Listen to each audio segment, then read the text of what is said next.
ముట్టండి నాయన, బిడ్డల్ని తాకండి నాయన, తాకండి ప్రభా, తాకండి నాయన, తాకండి నాయన ప్రభా. ఎవరైతే అనారోగ్యాలతో, జ్వరాలతో, జలుబులతో, బాడీ పెయిన్స్ తో, వైరల్ ఫీవర్స్ తో, డెంగ్యూ, మలేరియా జ్వరాలతో బాధపడుతున్నారు, ఇప్పుడే నీ వాక్కు వెళ్ళి వారిని బాగు చేయను గాక. అలాగే నేను దావూదు కొరకు మేము ప్రార్థిస్తున్నాం. బిడ్డకున్న ఆ గుండె నొప్పి నుంచి పూర్తి విడుదల కలుగును గాక. యేసు నామములో కలుగును గాక, యేసు నామములో కలుగును గాక, యేసు నామములో కలుగును గాక. ఆ బిడ్డ హాస్పిటల్కి వెళ్ళిన బిడ్డ క్షేమంగా, ఆరోగ్యంగా, దీర్ఘాయుష్మంతులుగా డిశ్చార్జ్ అగును గాక, డిశ్చార్జ్ అగును గాక, డిశ్చార్జ్ అగును గాక. నీ వాక్కు పంపి ఆ బిడ్డను ఇప్పుడే బాగు చేయను గాక. ఈ సమయంలో ప్రభు మా ప్రార్థన విని బిడ్డలను బాగు చేసి ఈ సాక్షిగా నిలబెట్టుకోబోతున్నారు. అందరి బయట మేము స్తుతిస్తూ యేసు నామములో ప్రార్థించి వాక్య సందేశాన్ని ప్రారంభిస్తున్నాము తండ్రి. చతుర్భగతి ఆమె చెప్పండి ఆమేన్. ఎంతమంది వాక్యం కోసం సిద్ధపడ్డారని చేయి చూపిస్తారా? హల్లెలూయా. రైట్. గత కొన్ని వారముల నుండి బైబిల్ గ్రంథంలో ఎబ్బేస్ అనేటటువంటి ఒక యవనస్తుడు గురించి మన వాక్యం వింటా ఉన్నాం. ఈ ఎబ్బేసు గురించి బైబిల్ ఏం చెప్తుంది అంటే, తన సహోదరుల అందరిలో ఘనము పొందిన వాడైన వాడని ఎబ్బేసు గురించి రాయబడింది. పిల్లరా, ఎందుకు పనికిరాని వ్యక్తి, అనేకుల ద్వారా తృణీకరించబడిన వ్యక్తి, అనేకుల ద్వారా ఎగతాళి చేయబడిన వ్యక్తి దేవుడు ఏం చేశాడంటే ఒక తలగా చేశాడు. దేవుడు తన బిడ్డలను ఎప్పుడూ కూడా తక్కువ వారుగా ఉంచడు. దేవుడు తన బిడ్డల్ని ఎప్పుడూ కూడా తక్కువ స్థితిలో ఉంచేవాడు కాదండి. తక్కువ స్థితిలో ఏమాత్రం కూడా ఉంచడు. నమ్మితే ఆమేన్ చెప్పండి. మీరు చెప్పిన ఆమేన్లోనే మీరు ఎంత నమ్మకమో బయటపడుతుంది. అంటే మెల్లగా అన్నారు అంటే ఆమేన్ అన్నారు అంటే ఏదో కొంత డౌట్ ఉందని నాకు అనిపిస్తుంది. కొంచెం గట్టిగా చెప్తారు ఆమేన్, ఆమేన్. దేవుడు తన బిడ్డల్ని ఎప్పుడూ కూడా తక్కువగా ఉంచడు, తక్కువ స్థితిలో ఉంచడు. ఆయన మన దేవుడు క్రిందుండే దేవుడు, పైన ఉండే దేవుడు. పైన ఉంటాడు, కింద ఉంటాడు. స్తోత్రం చెప్పండి హల్లెలూయా. అంటే ఆయన ఎక్కడున్నాడు? ఆయన నివాసం ఎక్కడ? మన మధ్యలో ఉంటాడు. నిజమే, కాదంటం లేదు. శాశ్వతమైన ఆయన నివాస స్థలం ఎక్కడ? పైన కింద? పైన. పరలోకం ఎక్కడుందో చెప్పండి. కింద ఉందా? పరలోకం పైన ఉందా? పైన. కింద ఏముందో తెలుసా? నరకం ఉంది. భూమి కింద నరకం ఉంది. పరలోకం ఎక్కడుంది అంటే పైన ఉంది. కాబట్టి మన దేవుడు ఎప్పుడు కూడా ఆయన పైనుండే దేవుడు. అంటే దేవుడు కూడా తన బిడ్డల్ని ఉన్నతంగా, పైన ఉన్నతమైన స్థానంలో ఉండాలి నా బిడ్డలు అని దేవుడు ఇష్టపడతాడు. తక్కువ వారుగా ఉంచడు, ఎప్పుడు తృణీకరించబడిన వారుగా ఉంచడు, ఎగతాళి చేయబడిన వారుగా ఉంచడు. పిల్లగా మన దేవుడు ఎప్పుడు కూడా ఘనంగా ఉంచుతాడు, ఘనంగా ఉంచుతాడు, ఘనంగా ఉంచుతాడు. ఎబ్బేసుని దేవుడు అంత ఘనంగా ఎందుకు ఉంచాడు అంటే, బైబిల్ చెప్తుంది అతడు దేవునికి మొరపెట్టాడంట. చెప్పాలి, ఏం పెట్టాడు? దేవునికి మొరపెట్టాడు. చెప్పాను కదా, తెలుగులోనేమో మొరపెట్టుట అని ఉంది, ఇంగ్లీష్ బైబిల్లో క్రైఅవుట్ అని ఉంది. క్రైఅవుట్ అంటే ఏంది? యాడవుట్. క్రైఅవుట్ అంటే ఏంది? అంగలార్చడం. క్రైఅవుట్ అంటే ఏంది?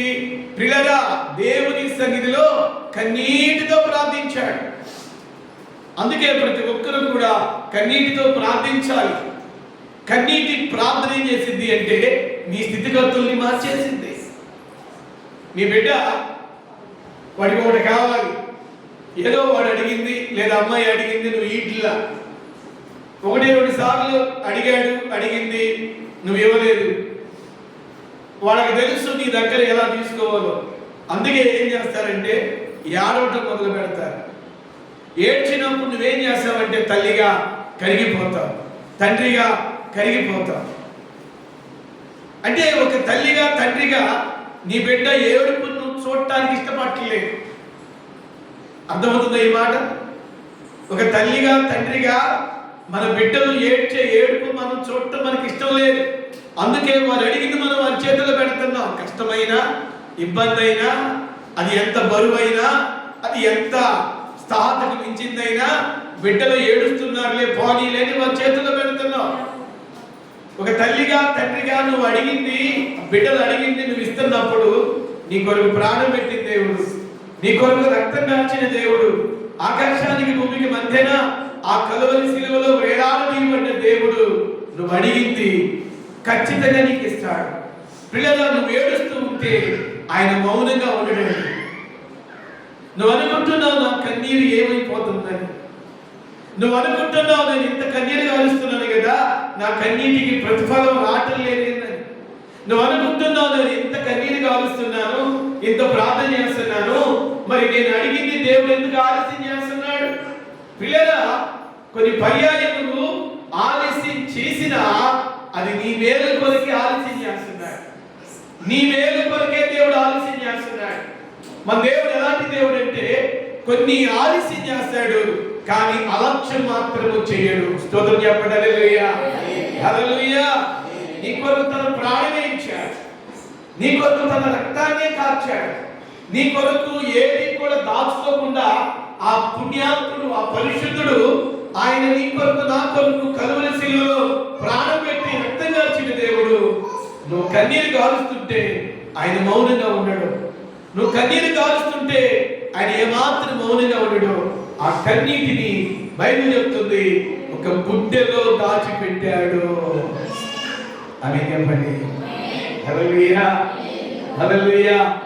మీకు ఒక శుభవార్త, మీ కన్నీటి పాత్ర దేవుని సన్నిధిలో జ్ఞాపకార్థంగా ఉంచబడింది. హల్లెలూయా. అది ఎండిపోదు, అది ఏమాత్రం ఆరిపోదు. ఒక్కొక్కరి పాత్ర, కన్నీటి పాత్ర దేవుని సన్నిధిలో జ్ఞాపకార్థంగా ఉంది. ప్రియులారా, దావీదు అంటాడు, నీవు నా కన్నీటిని నీ పుట్టెలో దాచెవయ్యా. ఒక్కొక్కరికి ఒక్కొక్క బుడ్డి పెడతాడు దేవుడు. ఆ కన్నీటి పాత్ర, ఆ బుడ్డి నిండాలి, కన్నీటి పాత్ర నిండాలి, నిండాలి, నిండాలి. ఎబ్బేరు కన్నీటి పాత్ర కూడా నిండింది. దేవునికి స్తోత్రం చెప్పండి. హల్లెలూయా. దేవుని సన్నిధిలో ఏడ్చాడంట. ఏడటం బట్టి అతన్ని దేవుడు ఘనపరిచాడు. ఎవరైతే తక్కువగా చూశారో, ఎవరైతే ఎగతాళి చేశారో, ఎవరైతే ఎందుకు పనికిరారు అనుకున్నారో వాళ్ళ దృష్టిలోనే ఘనంగా ఘనంగా ఘనంగా దేవుడు ఎబ్బేసుని నిలబెట్టాడు. నీ కుటుంబాన్ని కూడా దేవుడు ఘనంగా నిలబెడతాడు. నీ పిల్లలను కూడా దేవుడు ఘనంగా నిలబెడతాడు. ప్రార్థన ద్వారా మన దేవుడు మన కుటుంబ పరిస్థితుల్ని మార్చేస్తాడు. ప్రార్థన ద్వారా, కన్నీటి ప్రార్థన ద్వారా మన ఆర్థిక పరిస్థితులను దేవుడు మార్చేస్తాడు. కన్నీటి ప్రార్థన ద్వారా మన ఆరోగ్య పరిస్థితుల్ని దేవుడు మార్చేస్తాడు. కన్నీటి ప్రార్థన ద్వారా మన సిచ్యువేషన్ ని దేవుడు మార్చేస్తాడు. చిన్న నా హెల్త్ రిపోర్ట్ మీకు ఇస్తాను. 2 years బ్యాక్ లెఫ్ట్ సైడ్ కిడ్నీలో 3 point స్టోన్స్ ఉంది. రైట్ సైడ్, లెఫ్ట్ సైడ్ అంతే. కుడి పక్క ఎడమ పక్క 3 పాయింట్ల ఆ రాళ్ళు ఉన్నట్లుగా డాక్టర్స్ రిపోర్ట్స్ వచ్చింది. బ్రిల్లరా, దేవుని మహాకృపను బట్టి ఒకే ఒక్కసారి ట్రీట్మెంట్ తీసుకున్నా. మీరు నమ్ముతారు లేదో, 2 సంవత్సరాలు దాటిపోయింది, ఎప్పటికీ డాక్టర్ దగ్గరికి వెళ్ళా. సోదరు చెప్పండి. హల్లెలూయా.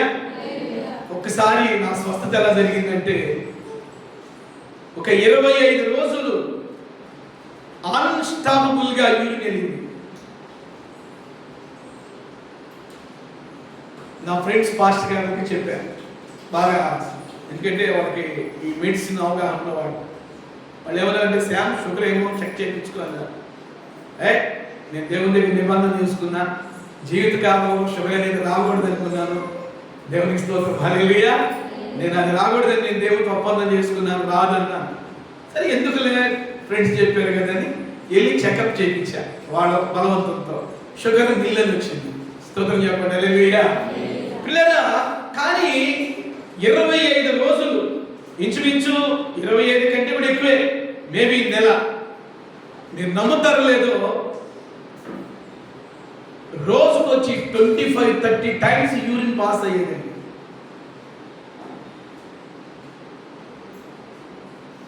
ఎందుకు ఈ మాట చెప్తున్నానంటే, దేవుని సన్నిధిలో కన్నీరు కార్చి అడిగినప్పుడు ఆయన దగ్గర లేనిదంటూ లేదు, ఆయన దగ్గర పొందందంటూ ఏది లేదు.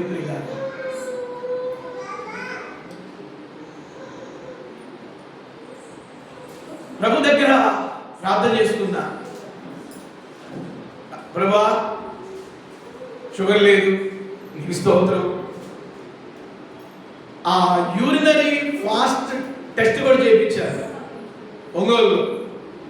ఇంచుమించు 4000 అయింది. మీకు ఎప్పుడు చెప్పలేదు.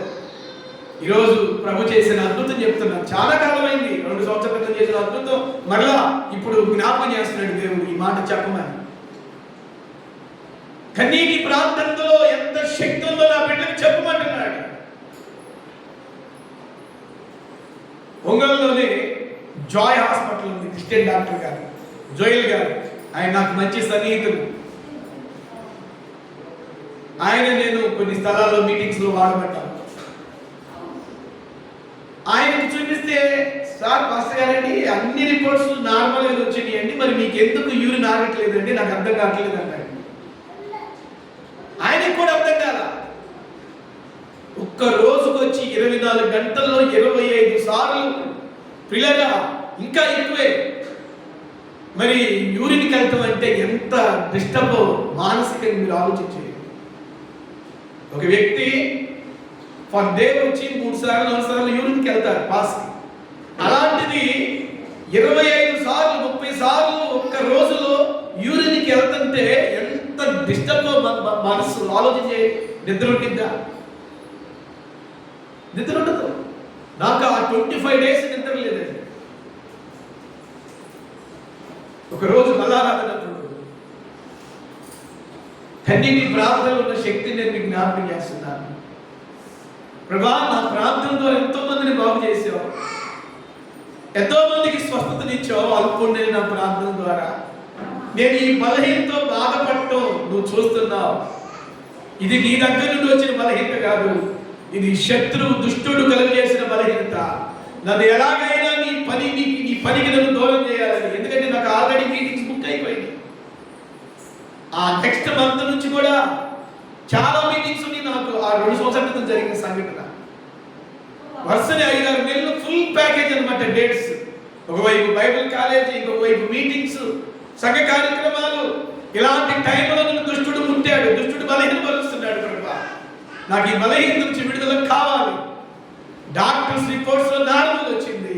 నాకు అర్థమయ్యింది ఇది ఎవరి నుండి వచ్చిన బలహీనత, అపవాది నుండి వచ్చిన బలహీనత అర్థమైపోయింది. ఒకరోజు బలారాధనప్పుడు ఇక్కడేనండి, నాకు బాగా గుర్తు, ఇక్కడే మీ అందరికీ ప్రభు బలించి ఆ ప్రభు శరీరాన్ని ఇట్లా గట్టిగా పట్టుకుని మీరు నమ్ముతారు లేదో, చిన్న పిల్లవాడు ఏడ్చేసి బహుశా నా 30 సంవత్సరాల ఈ క్రైస్తవ జీవితంలో 25 సంవత్సరాల సేవా పరిచర్యలో నేను రక్షించబడి 30 సంవత్సరాలు దరిదాపు అవుతుంది. సేవకు వచ్చి 25 సంవత్సరాలు అవుతుంది. ఎప్పుడు కూడా నేను అంత ఏడవన, కన్నీటితో ప్రార్థన చేస్తాను. కానీ ఆ రోజు ఏడ్చినంతగా ఎప్పుడు ఏడవలేదండి. ఎందుకంటే అంత ఇరిటేట్ అయిపోయింది నాకు. ఒక్క రోజుకు వచ్చి 25-30 సార్లు, 25 నుండి 30 సార్లు వరకు యూరిన్కి వెళ్ళటం అనేది చాలా నాకు డిస్టర్బ్ అయిపోయింది. ఆ ప్రభుత్వాన్ని అలాగే ఒప్పుకున్నాను. ప్రభా ఎన్నో అద్భుతాలు చేశావు, అల్పుడైన నా ద్వారా ఎన్నో అద్భుతాలు చేశావు ప్రజలకి. ఈ బలహీనత నుండి నాకు విడుదల కావాలయ్యా. ఈ రోజు నుండి ఇక నాకు ఆ బలహీనత అనేది నా జీవితంలో కనపడకూడదు ప్రభా అని ఏడ్చి ప్రార్థన చేసుకున్నప్పుడు ప్రియులారా, మీరు నమ్ముతారు లేదో, ఆ ప్రభు బలను అలా చేయి పట్టుకొని ప్రార్థన చేస్తుండగానే ఒక మెరుపులాగా చెప్పకూడదా?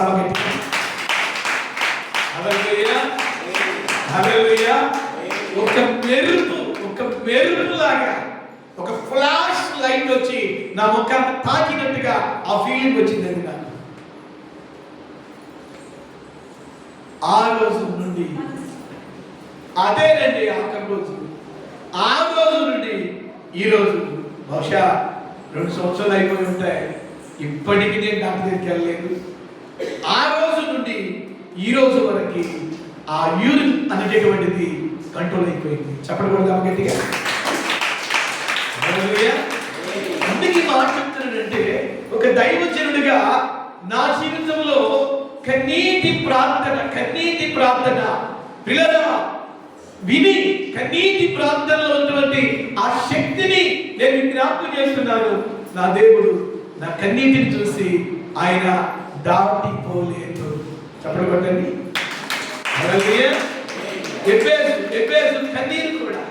ఎబేసు కన్నీరు కూడా దేవుడు ఏం చేశాడంటే చూసి ఒక గొప్ప అద్భుతం చేశాడు.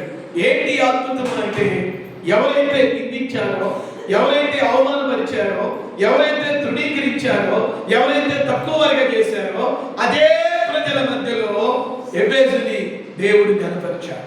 ఎబేసు చేసిన 4 ప్రార్థనలు దినవృత్తాంతాల మొదటి గ్రంథం 4వ అధ్యాయం 9-10 వచనాల్లో మనం చదువుకుంటూ వచ్చాం. చూడండి, మరలా చదువుతారు ఎవరైనా? దినవృత్తాంతముల మొదటి గ్రంథం 4వ అధ్యాయం 9-10 వచనాలు. ఎబేసు తన సహోదరుల కంటే జ్ఞానము పొందినవాడై ఉండెను. వేదన పడి ఇతన్ని కంటినని అతని తల్లి అతనికి ఎబేసు అని పేరు పెట్టింది. ఎబేసు ఇశ్రాయేలీయుల దేవుని గురించి మొరపెట్టి నీవు నన్ను నిశ్చయముగా ఆశీర్వదించి నా సరిహద్దును విశాలపరచి నీ చెయ్యి నాకు తోడుగా దయచేసి నాకు కీడు రాకుండా దానిలో నుండి నన్ను తప్పించుము అని ప్రార్థింపగా దేవుడు అతడు మనవి చేసిన దానిని స్తోత్రం చెప్పండి. హల్లెలూయా. ఎబేసు ఇక్కడ 4 ప్రార్థనలు చేశాడు. అంటే 4 విషయాలు దేవుడిని అడిగాడు. మొదటి విషయము విన్నా, ఏమని విన్నా? నిశ్చయముగా నీవు నన్ను ఆశీర్వదించు అని పోయిన వారు మనం విన్నాం. ఈ రోజు అతడు చేసిన 2వ ప్రార్థన ఏమని చేశాడు అంటే, నా సరిహద్దును విశాలపరుచు. ఆ మాట పలకండి, నా సరిహద్దును. ఇలా కుడి చేతిని పైకి చెప్పండి, నా సరిహద్దును విశాలపరుచు. ఈ ప్రార్థన ఎవరిది? ఎబేసుది. ఎబేసు ప్రార్థనే కాదు, నీ ప్రార్థన కూడా అగునుగాక. హల్లెలూయా.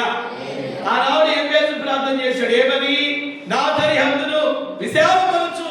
అంటే సపోజ్ మనం అడిగితే, ఎబేసు నా సరిహద్దును విశాలపరచమని అడుగుతున్నావు అంటే నువ్వు ఇరుకులో ఉంటున్నావా అని మనం అడిగితే, ఎబేసు అంటాడు, అవును, నేను ఇరుకైన ఇంటిలో ఉంటున్నాను, ఇరుకైనటువంటి పరిస్థితుల్లో ఉంటున్నాను, ఇరుకైనటువంటి పరిస్థితులు నా జీవితంలో ఉన్నాయి. నా ప్రియులగా జాగ్రత్తగా ప్రియ దేవుని బిడ్డలు చూడండి, గమనించండి. ఎబేసు చేసిన 2వ ప్రార్థన మీరు కూడా చేయాలి. ఏం చేశాడు?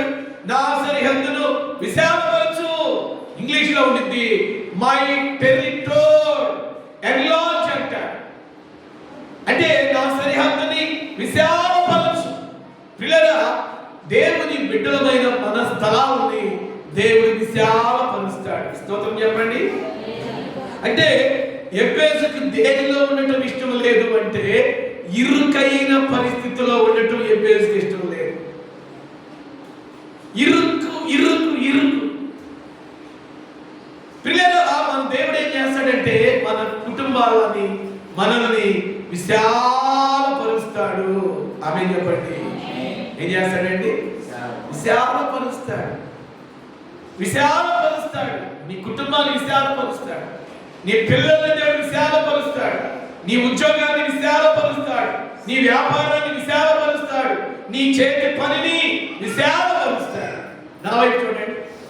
ఎఫెసు సపోజ్ చిన్న ఇంట్లో ఉంటున్నాడు అనుకో, అది ఇరుగ్గా అనిపించింది ఎఫెసుకి. ఇప్పుడు ఏమని ప్రార్థన చేస్తున్నాడు? దేవా, నా సరిహద్దుని నువ్వేం చేయి? నా వైపు చూడండి. నా సరిహద్దుని విశాలపరచు. హల్లెలూయా. ఏం చేయమంటున్నాడు? నా సరిహద్దుని. ప్రభా, ఎప్పుడు చూసినా ఈ చిన్న ఇరుకైన ప్రదేశంలోనైనా, ఒకవేళ మీలో ఎవరైనా ఇల్లు కట్టుకోవాలి అనే ఆలోచన ఉంటే నా దేవుడు ఆ ఆశను తీర్చును గాక. నీకు మంచి గృహం నా దేవుడు ఇచ్చును గాక. ఒకవేళ ఈ లైవ్ లో కూడా గృహం లేకుండా అద్దెంట్లో ఎవరైనా ఉంటూ వాక్యం వింటున్నట్లయితే దేవుడు నెక్స్ట్ ఇయర్ ఈ టైం కల్లా ఒక మంచి ఇల్లు మీకు దయచేయును గాక. ఒక సొంత ఇంటిని దేవుడు దయచేయును గాక. ఇరుకుగా ఉన్నటువంటి నీ ఇంటిని నా దేవుడు విశాలపరచును గాక. హల్లెలూయా. ఒకప్పుడు మన రేకుల మందిరం, దేవుడు ఎంత మందిరాన్ని ఎంత విశాలపరిచాడండి. హల్లెలూయా. మీ పరిస్థితులను కూడా దేవుడు విశాలపరుస్తాడు. ఈరోజు నువ్వు ఎన్ని ఇరుకులు గుండా వెళ్తున్నావు నాకు తెలియదు. ఒకవేళ ఆర్థికంగా ఇరుకుగా, కొంతమందికి ఆర్థిక పరిస్థితులు ఇరుగ్గా అనిపిస్తాయి. ఆ ఇరుగ్గా ఉన్న ఆర్థిక పరిస్థితిని దేవుడు విశాలం చేస్తానంటున్నాడు. హల్లెలూయా. నా ప్రియమైన బట్టి దేవుని బిడ్డలారా, మీరు ఎలాంటి ఇరుకైన పరిస్థితుల్లో ఉండి వెళ్తున్నారు నాకు తెలీదు. దేవుడు ఖచ్చితంగా ఇరుకుని ఏం చేస్తాడంటున్నాడు? విశాలం చేస్తాడంటున్నాడు. 4వ కీర్తన 1వ వచనం చదవండి. 4వ కీర్తన దావీదు అంటున్నాడు. అక్కడ భక్తుడిని దావీదు అంటున్నాడు. 4వ కీర్తన 1వ వచనం ఏమని ప్రార్థన చేస్తున్నాడు? నా నీతికి ఆధారమగు నా దేవా, నేను మొరపెట్టినప్పుడు నాకు ఉత్తరమిమ్ము. ఇరుకులో ఏం చేశాడంట? దేవుడు దావీదుకి విశాలత కలుగ చేశాడంట. చూడండి ప్రియులారా, దావీదుని కూడా మనం అడిగితే, దావీదు ఏంటయ్యా ఈ మాటకు అర్థమంటే ఆయన అంటాడు, శ్యామ్ పాస్టర్ గారు, నేను ఒకప్పుడు ఇరుకైన పరిస్థితి కూడా వెళ్ళా. నా కుటుంబం ఒకప్పుడు ఇరుకైనటువంటి అనుభవం కూడా వెళ్ళింది. నేను నా కుటుంబం ఇరుకైనటువంటి అనుభవాల కూడా వెళ్ళా. అయితే ప్రభా, ఈ ఇరుకైనటువంటి పరిస్థితి మాకు వద్దయ్యా. ఈ ఇరుకైనటువంటి పరిస్థితి నుంచి మాకు విడుదల కావాలి. మమ్మల్ని విశాలమైన మార్గంలోనికి నడిపించు అని మేము ప్రార్థన చేశాం. ప్రార్థన చేసినప్పుడు దేవుడు మా ప్రార్థన విని ఆయన మాకు ఇచ్చిన ఉత్తరం ఏంటో తెలుసా? ఇరుకులో మాకేం కలుగ చేశాడు? ఆయన విశాలత కలుగ చేశాడు. చెప్పడగొట్టండి. హల్లెలూయా, హల్లెలూయా. పిల్లలు, ఒకవేళ మీ శరీరంలో అనారోగ్యం అది నీకు ఇరుగ్గా మీకు అది ఉందేమో, ఒకవేళ మీ ఇంట్లో ఉన్నటువంటి ఆర్థిక పరిస్థితులు ఇరుకుగా ఉంది ఏమో, దేవుడు ఖచ్చితంగా దావీదు ప్రార్థన విని, దావీదు మనవిని విని విశాల స్థలంలోకి ఎలాగైతే తీసుకెళ్ళాడో, ఎఫెసు కూడా ఏమని ప్రార్థన చేశాడు? నా సరిహద్దును విశాలపరచు.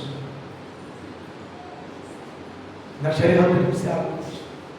ఖచ్చితంగా మీ కుటుంబాలను నా దేవుడు విశాలపరుస్తాడు. విశాలపరచడం అనే మాటకి అర్థం ఏమిటి అంటే అన్నిటినీ సమృద్ధిగా ఇస్తాడు.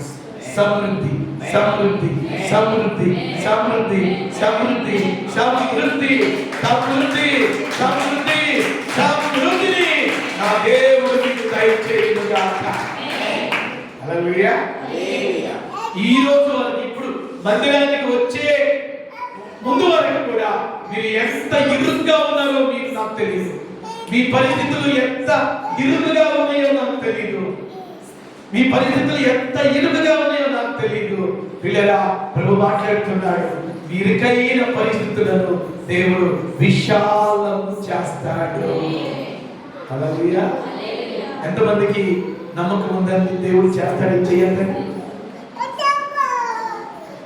ముఖ్యంగా నా ప్రార్థన ఏంటంటే, మీ కుటుంబాల్లో ఆర్థిక విషయాల్లో మీరందరూ కూడా విశాలపరచబడాలి. ఆమేన్. కొంచెం గట్టిగా ఆమేన్. ఆమేన్. మీ జీరో బ్యాలెన్స్ లో అకౌంట్ లో 6 సున్నాలు పడాలి. ఆమేన్. హల్లెలూయా. ఏమండి, దేవుడు చేస్తాడు చేయడా? చేస్తాడు. ఆయనకి అసాధ్యమైంది లేదు. ఆయనకి అసాధ్యమైంది లేదు. నీతి మంతులు విడవబట్టం కానీ, వారి సంతానం భిక్షమెత్తడం కానీ ఎన్నడూ చూడలేదన్నాడు దావీదు. నువ్వు ఆయన బిడ్డవు, నువ్వు ఆయన కుమార్తెవు, నువ్వు ఆయన కుమారుడివి. నీకేది తక్కువ చేయడు. నీ ఆర్థిక విషయాల్లో దేవుడు విశాలం చేస్తాడు, ఎన్లార్జ్ చేస్తాడు. విశాలపరుస్తాడు మీ ఆర్థిక విషయాలు. I prophesy in the name of Jesus. Me bank accounts అన్ని లక్షలతో నింపబడును. ఆమేన్. ఇది దురాశ కాదండి, ఇది దేవుని బిడ్డల హక్కు. ఆమేన్. హల్లెలూయా. ఆశ వేరు, దురాశ వేరు. దేవుని బిడ్డలకు దురాశ ఉండదు, ఆశ ఉంది. ఏంటి ఆశ? పేదరికం నుంచి విడిపించబడాలి, దరిద్రత నుంచి విడిపించబడాలి, అప్పు నుంచి విడిపించబడాలి. ప్రభువా, నన్ను ఐశ్వర్యవంతుడిగా చేయి, నన్ను ఐశ్వర్యవంతురాలుగా చేయి. బైబిల్లో భక్తుల జీవితాలు కూడా ప్రారంభంలో ఏమీ లేదు. వాళ్ళన్నీ కూడా ఇరుకైన అనుభవాలు కూడా వెళ్ళారు, ఇరుకైన పరిస్థితులు కూడా వెళ్ళారు, ఇరుకులో కూడా వచ్చారండి. దావీదు ఎక్కడి నుంచి వచ్చాడు తెలుసా? ఇరుకులో కూడా వచ్చాడు. ఎన్నిక లేనివాడు, తృణీకరించబడినవాడు, ఒక్కసారి చూస్తే రెండోసారికి జ్ఞాపకంలోకి రానివాడు. 40 సంవత్సరాల 6 నెలలు ఇశ్రాయేలు మధ్య దేదీప్యమానంగా పరిపాలించబడ్డాడు. ఎవరో తెలుసా? దావీదు. తన ఫ్యామిలీ బ్యాక్గ్రౌండ్ ఏంటో తెలుసా? ఇరుకులో కూడా వచ్చాడు. శబ్దాన్ని మూట కట్టుకుని, 2 జున్ను గడ్డలు చేత పట్టుకుని అడవికి గొర్రెలను కాసుకుంటూ వెళ్ళిన వాడిని దేవుడు ఎంతగా విశాలపరిచాడు, ఎంతగా విశాలపరిచాడు. నా దేవుడు ఏదైనా చేస్తాడు, నా దేవుడు ఏదైనా చేస్తాడు, ఖచ్చితంగా చేస్తాడు. ఖచ్చితంగా మీకు చేస్తాడు, మనకి చేస్తాడు, మన పిల్లలకు చేస్తాడు. మన రావ బ్లెస్సింగ్ కుటుంబాలకు నా దేవుడు చేస్తాడు. ఇరుకును దేవుడు విశాలపరుస్తాడు.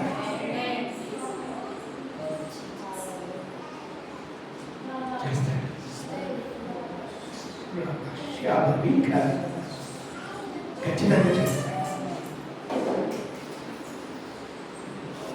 నా సరిహద్దును విశాలపరచమన్నాడు చెప్పేసి 3వ ప్రార్థన ఏమని చేశాడు చూడండి. నీ చెయ్యి నాకు తోడుగా ఉండాలి. ఆమె చెప్పండి. ఈరోజు ఈ 4 విషయాలు ముగిస్తా. ఏమన్నాడు? నీ చెయ్యి నాకు తోడుగా ఉండాలి. నా వైపు చూడండి. ఎవరు చేయి కోరుకున్నాడు? ఎబేసు దేవుని చేయి కోరుకున్నాడా, మనుషులు చేయి కోరుకున్నాడా? ఇక్కడ ఆగండి, మీకు మంచి మాటలు చెప్తా. ఎబేసు దేవుని చేసి సహాయం కోరుకున్నాడు. అంటున్నాడు ఇక్కడ, నీ చెయ్యి నాకు తోడుగా ఉండాలి. ఎందుకు మనుషులు చేయి కోరుకోలేదు? చెప్పండి, ఎందుకు మనుషులు చేయి కోరుకోలేదు? మనుషులు చెయ్యి ఎలాంటిదంటే, ఇప్పుడు సహాయం చేసినట్టే ఉండింది. ఒక రోజున వాళ్ళు అంటారు, మేము మీకు సహాయం చేసామంటారు. అందుకే మనుషుల వలన ఇలాంటి నింద నాకు రాకూడదని ఎబ్బేసు చేసిన థర్డ్ ప్రేయర్ పాయింట్ ఏంటంటే, అయ్యా నీ చెయ్యి నాకు కావాలి. ఇప్పుడేమో మనుషులు చెయ్యి అనుకూలంగా ఉండింది, రేపు ఏదైనా తేడా వస్తే మనుషులు చెయ్యి అదే చెయ్యి పిల్లల వ్యతిరేకంగా ఉండింది. అందుకే మనుషులు చెయ్యి దగ్గరగా ఉన్నట్టే ఉండింది, వ్యతిరేకంగా ఉన్నట్టు ఉండింది, సహాయం చేస్తున్నట్టు ఉండింది, దెబ్బపడిచినట్టు ఉండింది. అందుకే ఎబ్బేసు ఎవరు సహాయం కోరుకున్నాడు, ఎవరు చెయ్యి కోరుకున్నాడు? మనుషులు చెయ్యి కోరుకోలేదు, బంధువులు చెయ్యి కోరుకోలేదు, ఇరుగు పొరుగు వారు చెయ్యి కోరుకోలేదు. అయ్యా నీ చెయ్యి నాకు తోడుగా ఉండాలి. చెప్పబడి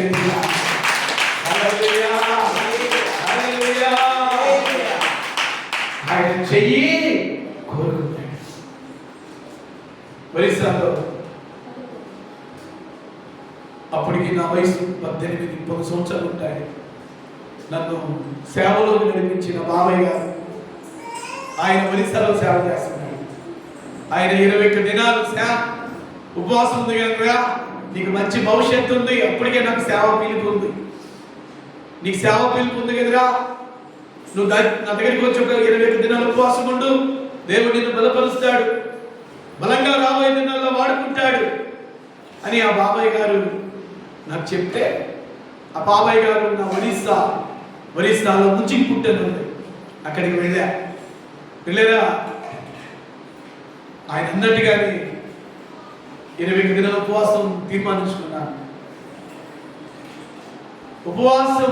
ఉపవాసాలు ఇంకా ముగింపు 2 దినాలు 3 దినాలు ఉండగా ఒక మిట్ట మధ్యాహ్నం 1 గంట 12:30 1 గంట మధ్యలో పిల్లల దేవుని హస్తమును నేను స్పష్టంగా చూడగలిగానండి.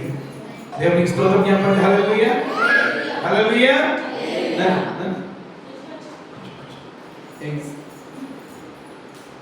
దేవుని హస్తాన్ని నేను స్పష్టంగా చూడగలిగాను.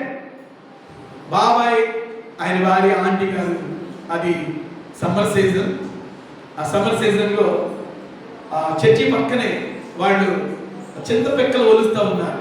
ఎందుకంటే విశ్వాసులు ఎవరో చింతకాయలు తీసుకొచ్చారు. ఆ చింతకాయలు తీసుకొస్తే ఆ చింతకాయలు తొక్కు పెడుతున్నారు అనమాట, ఒలుస్తున్నారు. ఆ టైంలో వాళ్ళిద్దరు బయట కూర్చున్నారు, కొంతమంది విశ్వాసులు ఉన్నారు. నేను ఇలాగే ఆ రేకుల మందిరం, మన స్లాబ్ రేకుల మందిరం, ఆ రేకుల మందిరం చక్కగా నేను ఒక్కడిని ఒంటరిగా తలుపులు వేసుకుని ప్రార్థన చేస్తూ ఉన్నాను. ప్రార్థన చేస్తూ ఉంటే నేను ఉదయం 9 గంటలకు వెళ్ళిపోయాను చర్చిలోకి. 9 గంటలకు చర్చిలో దేవుని హస్తం ఎలా కనబడిందో చెప్తున్నా.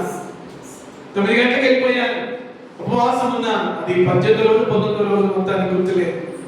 పిల్లల మధ్యాహ్నం పూట 9 గంటలకి స్టార్ట్ చేసుకున్నాను ప్రార్థనలో ఉన్నాను. పిల్లల మధ్యాహ్నం 1 గంట ఆ టైంలో నాకు ప్రార్థనలో మగతం చేసింది. అంటే దేవుడు దర్శించే టైం మీకు చెప్తున్నాను. ప్రార్థన చేసి మీరు ఆమెనని లేచి వెళ్ళకూడదు. మీరు ప్రార్థనలో కొంత సమయం కనిపెట్టుకున్నప్పుడు మీకు ప్రార్థనలో కనిపెట్టుకుంటూ ఉన్నప్పుడు మీకు ఆ నిద్రమొత్తులాగా వచ్చింది.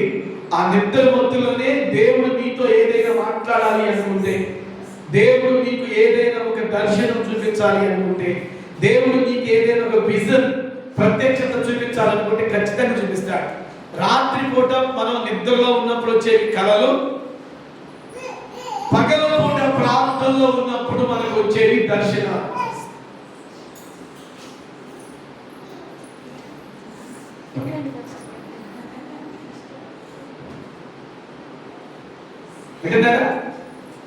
రాత్రి పూట మనం నిద్రలో ఉన్నప్పుడు వచ్చేది కళలు కూడా దేవుడు ఇస్తాడు. కానీ దర్శనాలు ఎప్పుడు ఇస్తాడు అంటే ప్రార్థనలో నువ్వు కనిపెట్టుకుంటూ ఉన్నప్పుడు వచ్చేవి దర్శనాలు. అందుకే దర్శనాలకి కళలకి తేడా చాలా మందికి తెలియదు. రాత్రి నిద్రపోతుంటే దేవుడు నాకు దర్శనం ఇచ్చాడు అంటారు, తప్పది. వాక్యం ఏం చెప్తుందంటే నిద్రపోతున్నప్పుడు వచ్చేవి కళల ద్వారా దేవుడు మాట్లాడతాడు. జరగబోయే విషయాలు కళలో దేవుడు చూపిస్తాడు.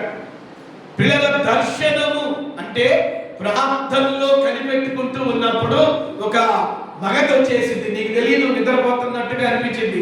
ఒక ఫంక్లోకి వెళ్ళిపోతావు. పిల్లరా, ఆ టైంలో నీ కళ్ళ ముందు ఏదో ఒక దృశ్యం కనబడుతుంది. అది దేవుడు నీకు ఇచ్చే దర్శనం, ప్రత్యక్షత.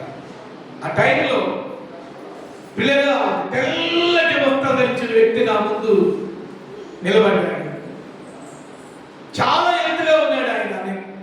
దర్శనంలో చూస్తున్నా, నేను మోకాళ్ళ మీద నుండి చూస్తున్నా. దర్శనంలో ఎలా కనబడిందంటే, ఆ దర్శనంలో నా స్వరూపం కూడా కనబడింది.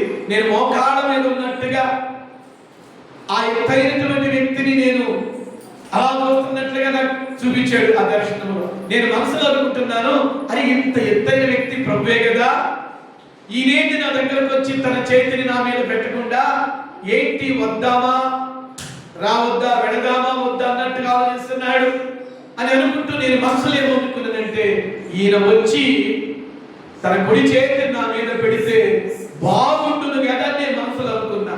మీరు నమ్ముతారో లేదో, నేను మనసులో అలా అనుకున్నాను లేదో ప్రియులారా, వెంటనే నా మనసులో ఉన్న మాట ఆయన విని అడుగులు ముందుకు వేయటం ప్రారంభించాడు. ఆయన వస్తుంటే ఆయన ఆకారం ఎక్కువైపోతుంది, ఆయన ఎత్తు ఎక్కువైపోతుంది. ఆ దర్శనంలో నేను మోకాళ్ళ మీద ఉన్నాను. ఆయన నా దగ్గరికి వచ్చే కొద్దీ నేను అసలు ఆయన చూడలేకపోతున్నాను. ఇలా తల పైకి ఎత్తాల్సి వస్తుంది.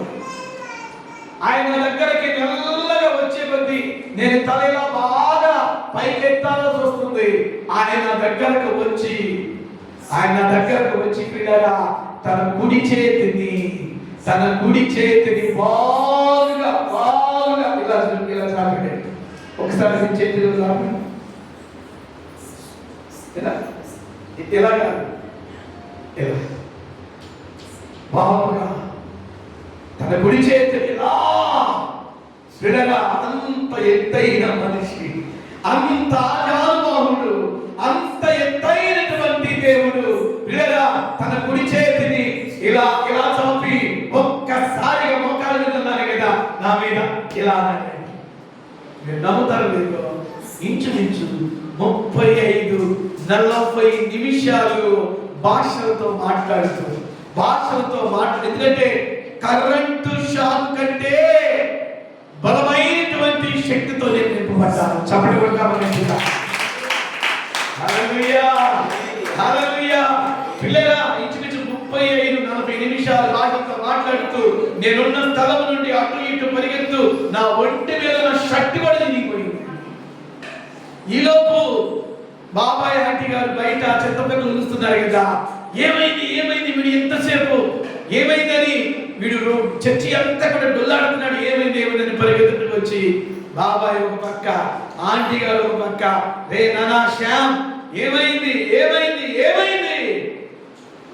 వాడిద్దరి వల్ల కూడా కాదా, పక్కన ఇద్దరు విశ్వాసులు ఉన్నారు, వారి వల్ల కూడా కాలేదు నన్ను కంట్రోల్ చేయటం. అంటే అంత బలమైనటువంటి ఆత్మశక్తి చేత, అంత బలమైనటువంటి అభిషేకం చేత ఆయన చేతి ప్రభావమును నేను ఆ రోజు చూడగలిగాను. దేవునికి స్తోత్రం చెప్పండి. హల్లెలూయా. పిల్లగా తర్వాత అడిగాడు, బాబాయ్ అడిగాడు, ఆంటీ అడిగాడు, శ్యామ్ ఏ నాన్న ఏంటి ఏమైంది అంటే, బాబాయ్ నేను ఉదయం 9 గంటలకు వచ్చాను మందిరంలోకి, ప్రార్థన చేస్తూ ఉన్నాను. నాకు తెలియకుండానే ప్రార్థనలో మరి మీరు ఎప్పుడు వచ్చారో తెలియదు, మందిరం పక్కనే మీ మాటలు కూడా నాకేం పట్టలేదు, అసలు మీరు ఇక్కడ పక్కనే ఉన్నారని కూడా నాకు తెలియదు. నేను అలా ప్రార్థన చేసుకుంటూ ఉంటే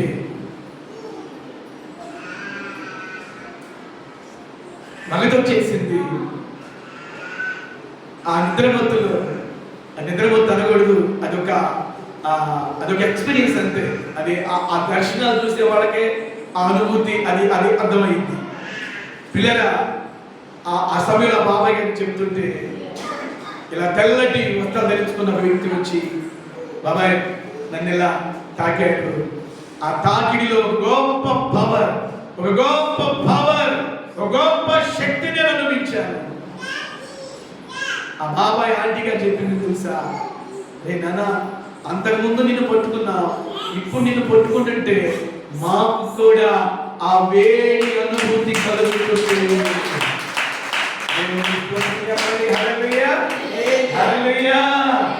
వాళ్ళిద్దరు కూడా వాళ్ళకి ఆ ఫీలింగ్ వచ్చిందంటే నన్ను పట్టుకున్నప్పుడు ఆ వేడి, ఆ యొక్క వీట్, ఆ పవర్ మీద వాళ్ళు కూడా పొందుతున్నారు. అప్పుడు చెప్పాడు బాబాయ్, చెప్పాడు ఏమనంటే నాన్న, ప్రభు హస్తం నీ మీద ఉన్నాయి. అప్పటి నుంచి ప్రియులారా ఇప్పటి వరకు నేను ఆయన హస్తాన్ని నేను ఎరుగుతున్నాను. ఎబ్బేజు ఏమని ప్రార్థన చేశాడంటే, నీవు నన్ను నిశ్చయముగా ఆశీర్వదించు. రెండవదిగా నా సరిహద్దుని విశాలపరచు. మూడవ ప్రార్థన, నీ చెయ్యి నాకు తోడుగా. ఇప్పుడు మనుషులు చెయ్యి కావాలా, మనకి దేవుడు చెయ్యి కావాలా? చెప్పండి. పాస్టర్ గారండి, మందిరంలో ఉన్నంతసేపు దేవుని చెయ్యి. హల్లెలూయా. మందిరంలో ఉన్న దేవుని చెయ్యే, మందిరం బయట ఉన్న కూడా దేవుని చెయ్యే. పిల్లలు, నువ్వు ఎక్కడికి వెళుతున్నా నా దేవుని చెయ్యి నీకు తోడుగా వచ్చునుగాక. దేవునికి స్తోత్రం చెప్పండి. హల్లెలూయా, హల్లెలూయా. ఆయన చెయ్యి ఏం చేసిందో తెలుసా? నిన్ను కాపాడింది. ఆయన చెయ్యి నీకు నెమ్మదినిచ్చింది. ఆయన చెయ్యి నీకు సమాధానం ఇచ్చింది. ఆయన చెయ్యి నిన్ను భద్రపరిచింది. ఆయన చెయ్యి నిన్ను దాచింది. ఆయన చెయ్యి పిల్లలు నీకు స్వస్థతను కలుగజేసింది.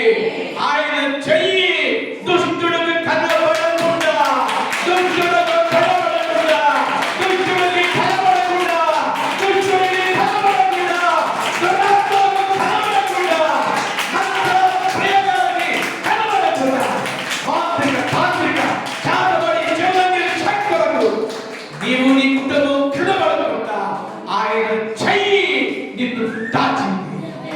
దేవుని స్తోత్రం చెప్పండి. హల్లెలూయా, హల్లెలూయా. ఆయన చెయ్యి దాచింది. ఆయన చెయ్యి దాచింది. ఆయన చెయ్యి దాచింది. నేను చూస్తున్నాను, మీ అందరి మీద ఆయన కుడి చెయ్యి చాపబడింది. మీ అందరి మీద ఆయన కుడి చెయ్యి చాపబడింది. మీ పిల్లల మీద ఆయన కుడి చెయ్యి చాపబడింది. మీ యొక్క చేతిని మీ పిల్లల మీద పెట్టుకోండి. తల్లులారా, మీ చేతులను మీ పిల్లల మీద చేయి పెట్టండి. వారి మీద దేవుని చెయ్యి కూడా చాపబడటం నేను చూస్తున్నాను. దేవుని చెయ్యి చాపబడుతుంది. దేవుని చెయ్యి మన పిల్లల మీద చాపబడుతుంది. దేవుని చెయ్యి మన సంఘం మీద చాపబడుతుంది. దేవుని చెయ్యి మనందరి మీద చాపబడుతుంది.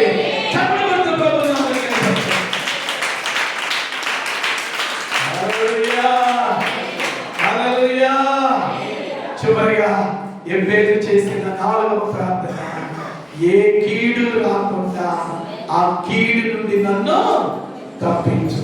హల్లెలూయా. 4 ప్రార్థనలు. మొదటి ప్రార్థన, నిశ్చయములను నన్ను ఆశీర్వదించు. రెండవ ప్రార్థన, నా సరిహద్దుని విశాలపరచు. మూడవ ప్రార్థన, నీ చెయ్యి నాకు తోడుగా ఉంచాలి. 4వ ప్రార్థన ఏమని చేశాడండి? కీడు నుండి నన్ను తప్పించు. స్తోత్రం చెప్పండి. హల్లెలూయా.